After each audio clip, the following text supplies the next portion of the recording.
So we are back from Arizona, hitting the ground running. It's good to be home, and we have lots of room at the shop. So we've got to get this painted.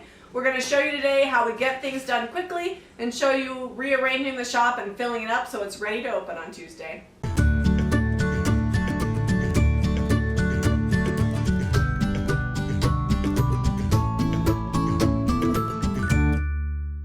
When Jamie picked this up, it had a bunch of dings and gouges. It looked like someone had tried to remove the veneer with probably a belt sander and a really coarse grit sandpaper on there, 60 or 80 grit most likely. And there were a bunch of dings and gouges and grooves when we picked this up. Well, I had been trying to finish this up before we went down to Arizona last week, and it didn't happen. So it had already been bondoed, so I don't have video of that. But I've got a whole video on how to do the Bondo work, and I just filled these gouges and grooves up, and we're also doing different hardware. I filled up the holes where the old hardware was, and we will get that sanded down. I'm gonna use an 80 grit to sand it down, and then I'll finish it with 220. That way it's nice and smooth and matches the rest of the dresser.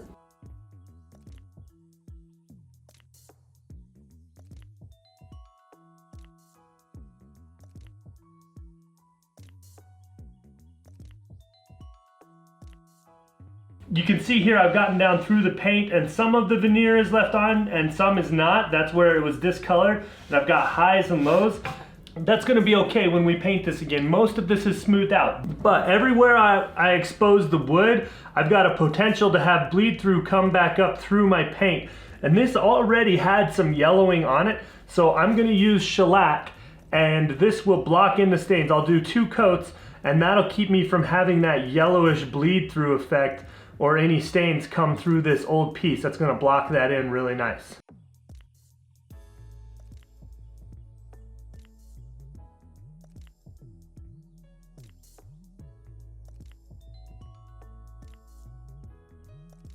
While kids are reading and having snacks, I'm usually in here painting smalls, especially if Zeb's in the garage working on something.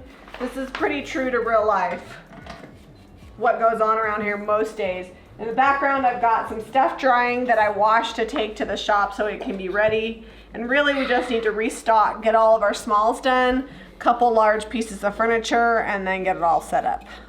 Right now, I've got this little set of 4 chickens that we picked up for $1.50 at the thrift store. I'm just putting a coat of apothecary on them, and then I will wet distress and seal with some clear wax. So now I'm just gonna be wet distressing this mirror that we painted a few weeks ago.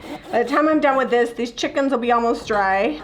And then I'll wet distress these. We had 4, but I dropped a rolling pin on one, so now we're down to 3. Then once everything is completely dry, I'll put a coat of clear wax on it to give it some durability, and we'll be ready to head to the shop.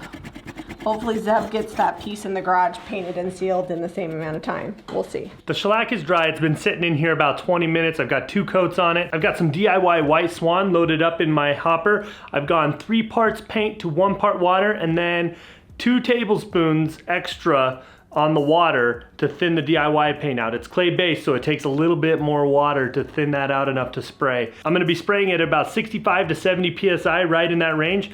And I wanted to show you kind of a little trick. I don't clean my paint sprayers out in between. I know, that's bad, right? But this here is just a little wire brush.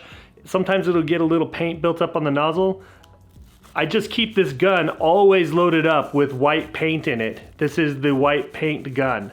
So I've just wire brushed that, and now that should spray really nice if there's any gunk on the end there. If you're not gonna be leaving paint in your hopper, you need to probably rinse it out really well, and I would store water in it, and that would be a good way to store it. Or just empty it out all the way, clean out all the parts. I've got video on how to take it all apart, so I'll make sure to link that above so you can see how these come apart. I get these at Harbor Freight.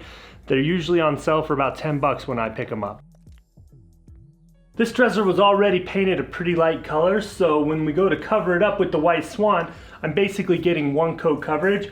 One of the things to remember though, when you're spraying the side like this, you want to go light. First go light with a coat, and then if you need more coverage, let that dry, go over it again. That'll help you eliminate runs. One of the hard things to try not to do is just go full coverage with the sprayer because it's easy and real quick, and then you come back 5 minutes later and you've got all these runs and drips that weren't there because you've got too much paint on the side. You need to let it dry a little bit and then spray it again if need be. So now that this is wet distressed, I've got a bunch of pieces lined up. Some things I painted today, some things I painted a while ago, and I'm just gonna go ahead and get it all waxed and ready for the shop. I'm using DIY clear wax.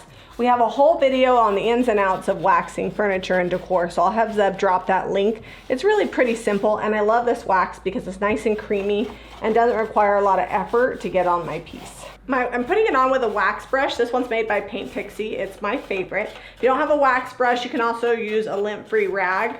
But on a piece like this with all these details, there's no way I would be able to get down into the details without a wax brush. Okay, remember how I told you I put 2 coats of shellac on the top of the wood parts here that were exposed from sanding? Well, I did that, and I've got some evil bleed through. Long story short, tannins in the wood, or oils if you like, are starting to come up through the paint. The paint basically dried out, and as it dried out, it wicked that up from the wood. The sealer will do the same thing when I go to put this on, so I'm going to try to tackle this problem now. The best way we found to attack this issue is more coats of shellac. We've got a piece that was so stubborn in the shop right now, I think we did 8 to 10 coats. I lost count, but 8 to 10 coats of shellac on that before we finally got the bleed through to stop. That probably wasn't wood. That was probably some wood conditioner someone put on there along the way or spilled something oily on it. But that happens to these older dressers sometimes. So if this happens to your dresser, don't worry. Just put a little bit of shellac on there. I'm probably gonna do 2 more coats on this and then paint it again, and we'll see what happens. This has 4 coats of shellac on it now. I let it dry a whole hour in between and let it get real nice and cured up, and we'll see how this goes. This should do the trick. The next step is going to be to distress this to bring out some of the detail. I'm using my random orbital sander, 220 sandpaper, and I'm going to put on my mask so I don't get any dust in my lungs.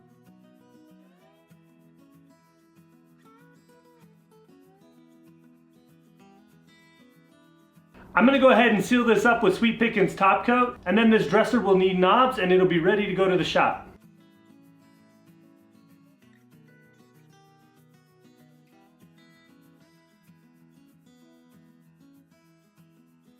The middle drawer did not have drawer stops. My favorite way to fix this is just a couple little blocks of wood, glue them on, and you could always staple or nail them on too. I've screwed in the bottom of these knobs because it makes them easier to paint. And I'm just using a Paint Pixie flat top brush to get this paint on here. I'll put on a single coat. They're raw wood, so they get really great coverage in one coat. Usually I don't have to come back and do a second one. They have 2 sizes, 1.5 and 1 1/4.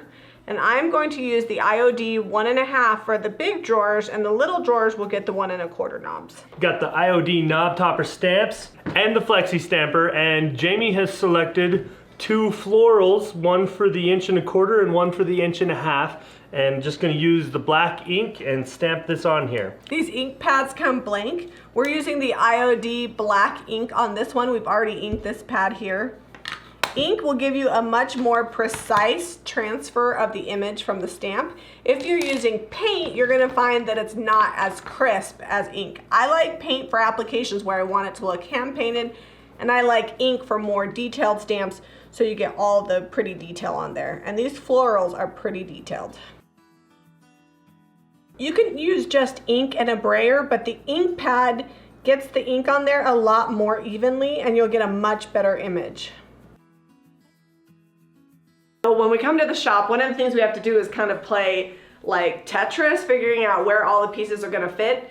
This is a tall dresser that sold. Over here we had a desk cell, but the desk was actually underneath this shorter piece, so I can't really just move a piece in there. This is filler that we kind of just move all over the place, so this filler is gonna move into this spot over here because there's no way the new dresser is gonna fit there, and I'll fill that all up. And then we can put the new dresser here and it should fit nicely. So we've been here about an hour moving stuff around, changing directions on things, putting things where they fit, and it turned out pretty good. We really like the way it looks right now. Sometimes you have to move things around just to get a look that you're going for, and much to Zeb's dismay, sometimes it has to be moved around a time and then a time again, and then anyways, I love the way it looks now. We're going to shoot a bunch of pictures, so don't leave because you'll get to see how everything's arranged. Be sure to go to jamirayvintage.com if you want to paint furniture like us. Give us a thumbs up and subscribe to Jami Ray Vintage for more DIY.